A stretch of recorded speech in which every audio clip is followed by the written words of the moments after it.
नमस्कार, सनातन विचार में आपका स्वागत है।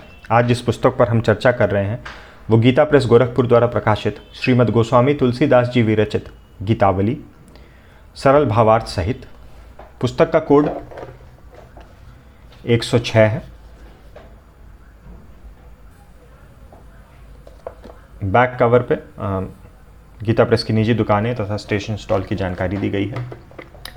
पुस्तक में कुल 384 पृष्ठ हैं और मूल्य केवल 45 रुपये है। यहाँ कुछ पद दिए गए हैं प्रभु श्री राम पे। श्री रघुनाथ कथामृत पोषित काव्य कला रतिशी छवि छाई, ताही अनेकन भूषण भूषी, बरी तुलसी अति ही हरसाई, जीवत सो जुग जोरी खरी, हुलसी अति मोद उछाई, सो हुलसी के हिये को हुलास, हरे हमरे जिये की जड़ताई। प्रकाशक द्वारा निवेदन है जहाँ पुस्तक के बारे में कुछ बैकग्राउंड दिया गया है।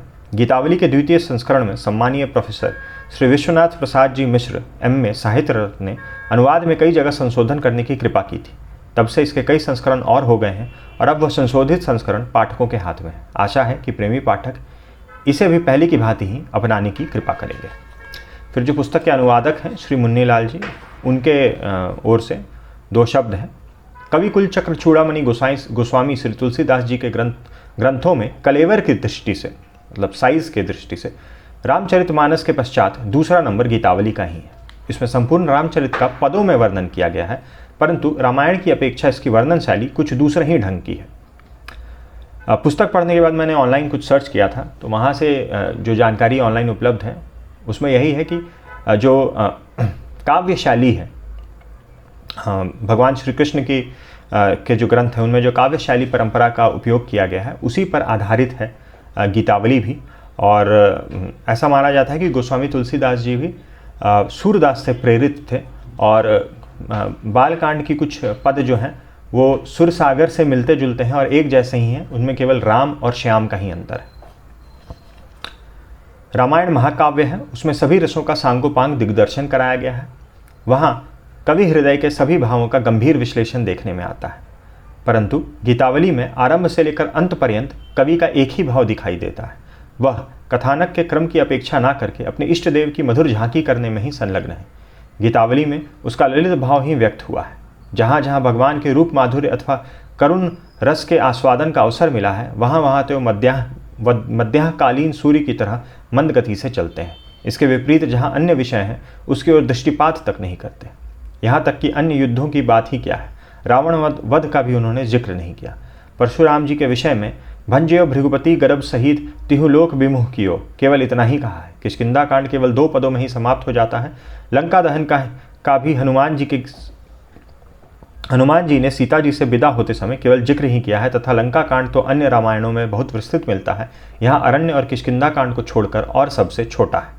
इसके विपरीत भगवान की बाल लीला, भरत मिलाप, जटायु उद्धार, विभीषण शरणागति, सीता जी की वियोग व्यथा, राम हिंडोला तथा होली आदि सुललित और करुणा भावों को बहुत ही विशद और मर्मस्पर्शी वर्णन मिलता है।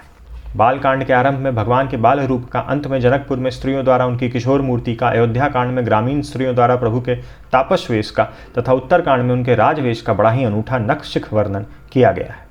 परंतु इतना होने पर भी श्री गोसाई जी ने अपना मर्यादा रक्षण का स्वभाव कहीं नहीं छोड़ा। छोड़ते कैसे? यह कोई कवि कल्पना मात्र तो है नहीं, यह तो उनका प्रत्यक्ष अनुभव है। उनके प्रत्येक पद में उनके परम पुनीत दास्य भाव की छाप लगी हुई है। इस प्रकार यह ग्रंथ रत्न भक्ति रसज्ञ और साहित्य मर्मज्ञ दोनों का ही धन है। इन पंक्तियों के लेखक में ही इनमें किसी भी समपत्ति का लेश मात्र भी नहीं है। श्राद्धेय मित्रवर पंडित श्री लाल जी याज्ञ की मुख से भरत मिलाप और जटायु उद्धार संबंधी कुछ पद सुनकर इसके हृदय में इस ग्रंथ के अनुवाद का मूक संकल्प हो गया और यह उसका सुयोग देखने लगा। भगवान की असीम कृपा से आज वह संकल्प पूरा हो गया है। यह उन लीलामय की ही लीला है कि मुझ जैसे विद्या भक्ति विवेकहीन व्यक्ति को इच्छा न रहते हुए भी इस धंधे में जोड़ रखा है। जो हो राजी हैं हम उसी में जिसमें तेरी रजा है। अब तक इस ग्रंथ के कई संस्करण प्रकाशित हो चुके हैं। सरस्वती भंडार पटना द्वारा प्रकाशित पांडे श्री राम अवतार शर्मा की प्रति BA परीक्षा की पाठ्य पुस्तकों में स्वीकृत है। उसके अनुसार इसके बाल कांड में 108, अयोध्या कांड में 79 अरण्य कांड में 17, किष्किंधा कांड में 2, सुंदर कांड में 41, लंका कांड में 23 और उत्तर कांड में 38। इस प्रकार 328 पद हैं। यही क्रम नागरी प्रचारणी सभा द्वारा प्रकाशित तुलसी ग्रंथावली के प्रति में तथा श्री राम नारायण बुक सेलर द्वारा प्रकाशित श्री वामदेव जी की टीका में भी है। परंतु नवल किशोर प्रेस लखनऊ की श्री वैद्यनाथ जी की टीका वाली और खड़ग विलास प्रेस की महात्मा हरिहर प्रसाद की टीका वाली प्रतियों के बालकांड की पद संख्या इससे भिन्न है। पद तो सभी प्रतियों में एक सही है, अंतर केवल उनकी गणना में है। प्रस्तुत पुस्तक के बालकांड में जो 12 से लेकर 15वें तक के 4 पद हैं, उन्हें पहली 3 प्रतियों में 1 माना है तथा 37वें पद को 2 माना है। हमें उनका मत ठीक नहीं मालूम होता, क्योंकि पुस्तक के सभी पदों में यह क्रम रहा है कि प्रत्येक पद के अंतिम चरण में गोसाई जी का नाम रहता है। इस न्याय से खड़ग विलास और नवल किशोर प्रेसों की प्रतियों का ही पद विभाग उचित जान पड़ता है और हमने भी उसे ही स्वीकृत किया है। इसलिए इस संस्करण के बालकांड की पद संख्या 110 है और समस्त पद 330 है। प्रस्तुत पुस्तक के पद संशोधन और अनुवाद में उपर्युक्त सभी प्रतियों से सहायता ली गई है तथा इनके सिवा पूज्यपाद श्री जयराम दास जी दीन रामायणी और श्रद्धेय गोस्वामी श्री चिम्मन लाल जी M.A. शास्त्री ने भी इस अनुवाद की आद्योपांत आवृत्ति करके मूल पाठ और अनुवाद में जहाँ तहाँ संशोधन करने की कृपा की है। इसके लिए मैं उपर्युक्त सभी महानुभावों का अत्यंत कृतज्ञ हूँ।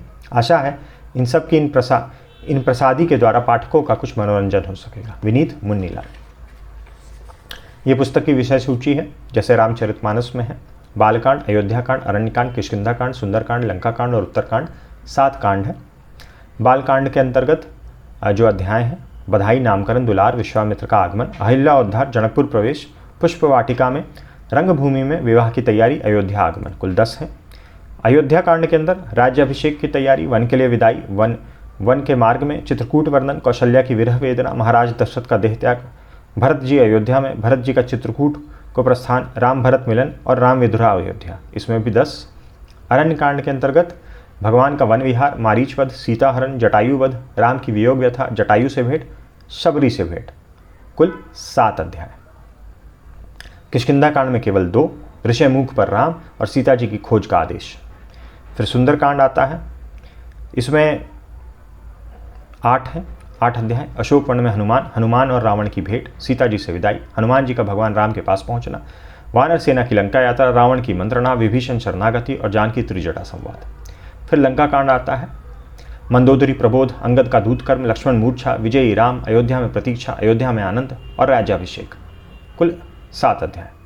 उत्तरकांड के अंदर रामराज, रामरूप वर्णन, राम हिंडोला, अयोध्या की रमणीयता, दीपमालिका, वसंत विहार, अयोध्या का आनंद, रामराज, सीता वनवास, लवकुश जन्म, रामचरित का उल्लेख।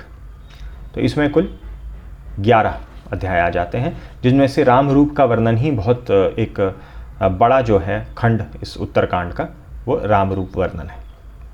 और अगर आप पुस्तक पढ़ेंगे तो कहीं कहीं पर जो घटनाओं का जो सीक्वेंस है, पहले एक बात आ जाती है और फिर उसके पहले की जो बातें हुई होंगी वो आती हैं, तो थोड़ा सा ऐसा फ्लैशबैक जैसा लगता है। तो यहाँ जो 2 शब्द लिखे गए हैं उसमें भी शायद उसी का एक परिप्रेक्ष्य दिया गया है। ये वहाँ कथानक के क्रम की अपेक्षा ना करके अपने इष्ट देव के मधुर झांकी करने में ही संलग्न है। तो थोड़ा सा क्रम जो है वो कहीं कहीं ऐसा लगता है कि अच्छा पहले ये बात बता दी गई, पहले जैसे विभीषण जो है वो प्रभु श्री राम के शरण में आ गए हैं, ये बात आ गई है, और उसके बाद फिर जो विभीषण कुछ ऐसे तो बहुत ज़्यादा उस चीज़ पर फोकस नहीं है, बट उसके पहले की बातें जो है वो उसके बाद आ रही हैं। जैसे विभीषण के शरणागत आने के बाद लंका में जो भी विभीषण और रावण के बीच में संवाद हुआ हो, या विभीषण के साथ लंका में जो भी हुआ हो, उसके बारे में। अब यहाँ से बालकांड प्रारंभ हो रहा है। जैसा कि पहले बताया गया, पुस्तक गीत शैली में है, जो पद है वो वस्तुतः गीत है, ब्रज भाषा में, अवधि में।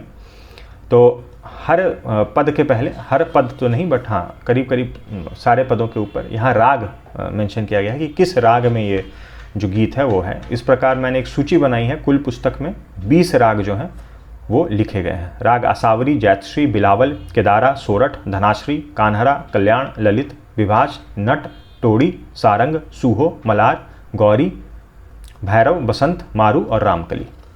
तो यहाँ से बालकांड प्रारंभ हो रहा है। बधाई ये जो चैप्टर आप अध्याय कह सकते हैं, सर्ग कह सकते हैं, और फिर ये जो प्रथम पद है। और अब देखिए, जैसा कि 2 शब्दों में भी कहा गया था कि जो हर पद का जो अंतिम सर्ग है या अंतिम जो खंड है उसमें तुलसीदास जो है शब्द आ रहा है उनका। अब ये दूसरा पद प्रारंभ हो रहा है तो ये राग जातश्री में है। यहाँ भी देखिए तुलसीदास आ रहा है आखिरी में। तो इस प्रकार से पद दिए गए हैं, उनका हिंदी अनुवाद उपलब्ध है। फॉन्ट क्लैरिटी में कोई दिक्कत नहीं है, पढ़ने में पुस्तक सुगम है। अनुवाद भी बहुत ही पढ़ने में आसान है, समझने में आसान है, और एक पठन पाठन की जो एक फ्लो है वो बना रहता है। तो यहाँ देख रहे हैं पदों के ऊपर राग धनाश्री, राग बिलावल इस तरह से अंकित है। एक अध्याय के बाद दूसरा अध्याय प्रारंभ हो रहा है। बाल कांड और अयोध्या कांड थोड़े विस्तार से हैं। यहाँ से अयोध्या कांड प्रारंभ हो रहा है, शैली वही है, ये अध्याय है। फिर जो राग है, राग वो पद किस राग में है, फिर यहाँ दूसरा राग है। उसके पश्चात यहाँ पे अरण्य कांड प्रारंभ हो रहा है। फिर किष्किंधा कांड, तो उसी अरण्य कांड के समाप्त होते ही उसी पृष्ठ से किष्किंधा कांड प्रारंभ हो जा रहा है, से अलग पृष्ठ पे नहीं है। किष्किंधा कांड में केवल 2 पद हैं, 1 और 2, और किष्किंधा कांड समाप्त। फिर सुंदर कांड किष्किंधा कांड के तुरंत बाद प्रारंभ हो जा रहा है। लंका कांड और अंत में उत्तर कांड। फिर उत्तर कांड में राम राज्य है और राम रूप वर्णन जो है वो काफ़ी विस्तृत दिया गया है, काफ़ी अच्छा है। और उत्तर कांड के साथ ये पुस्तक समाप्त हो जाती है। श्री सीतारामचंद्रार्पणमस्तु। और इस पुस्तक में एक चीज़ और है कि पद अनुक्रमणिका जनरली अंत में दी जाती है पुस्तक के, मगर यहाँ पे विषय सूची के बाद ही पदानुक्रमणिका दी गई है।